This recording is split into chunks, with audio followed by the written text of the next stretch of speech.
the break na nagbabakasyon, ay hindi ba nagbabakasyon, pero you were concentrating on being a mom, meron ka bang na-enjoy na as a family woman na nagawa mo na hindi mo nagagawa kapag busy ka sa mga... Noon kasi iba yung sitwasyon ko kay Jazz, yung parang after kong manganak, kailangan kong agad bumalik ng trabaho kasi wala naman akong katuwang.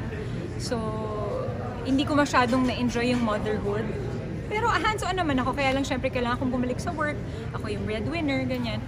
Wala akong kasama. Pero ngayon, iba dahil kahit papano meron akong katuwang, may nag-aalaga din sa akin, di ba? So, ibang-iba siya. Ang tatay si Dennis. Si Dennis, very hands-on yun.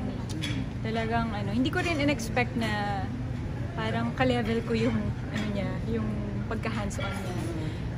Kahit na, kunyari galing ng taping, 1 AM umuwi ng bahay, hindi na yun matutulog. Kasi siya yung night shift.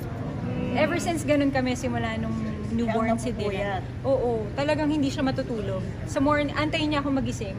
Tapos ako naman, papatulugin ko. Diyan ko ba siya ganung family nga na iba-iba? Blended si Calix, iba si okay ba? Ikaw, nag-usap ko kay Carlene, si Patrick kami. ba, at saka si okay si din ba? Dennis, okay din? Parang ganun Hindi blended kami na nakakausap family. ni Patty. wala. Medyo matagal na. Oo. Si Carlene yung palagi kong, lagi kong kausap. Pwede mo sabihin walang bonding si Patrick kay Ayoko na pa. Hindi sila nakikita, Mark. Hindi sila nakikita. Wala.